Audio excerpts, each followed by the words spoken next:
家哈嘎。现在就让我们一起加入客家风情，大家来讲哈嘎吧。When local people hear the word pomelo, they often think of the Mid-Autumn Festival. But Hakka pomelo producers in Hualien's Ruisui Township hope that people can start to think of their giant citrus fruit as a year-round delicacy. This area produces most of Taiwan's pomelos, but pomelo trees provide more than just fruit. Their white flowers also give off a lovely scent. And for 20 years, Ruisui has held a yearly event where people can walk along the orchards and enjoy the fragrant flowers.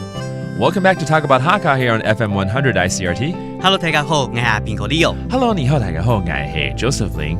这个时候因为是中秋节啊，大家都要买文旦啊，柚子啦哈。对，那我告诉你，我带你来去花莲瑞穗哈，这边也有盛产文旦，我还不知道，赶快介绍。有哦，这里有一个乡镇哈，客家人口占了42%的瑞穗乡。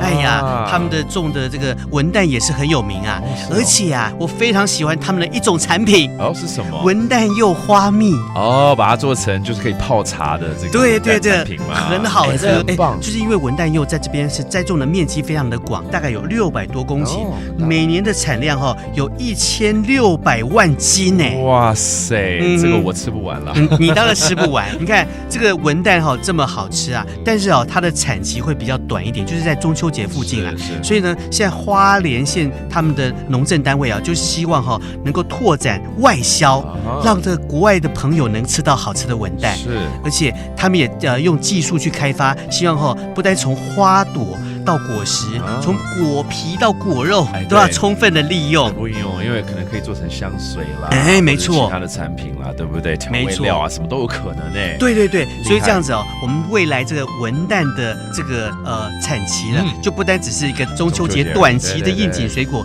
搞不好一整年我们都可以吃到这个水果了。一年四季不用在那边抢了哈。对对对，就不用抢了，不用抢了。好，那我们现在来教几个单字喽，包括中秋节嘛 ，Mid-Autumn Festival， 板叶班，板叶班对嘛，就是8月半嘛。对对，那如果你要讲中秋节，就叫中秋节。中秋节 ，OK，two ways of saying the Mid-Autumn Festival。然后柚子的 pomelo， 柚味，那你喜欢这个柚子蜜，就柚味什么吗？对不对？柚味 met 就是 honey。对也可以讲蓬糖。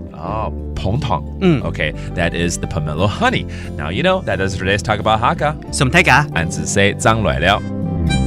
客家风情由客家委员会监制。 We Love Hakka has been brought to you by the Hakka Affairs Council.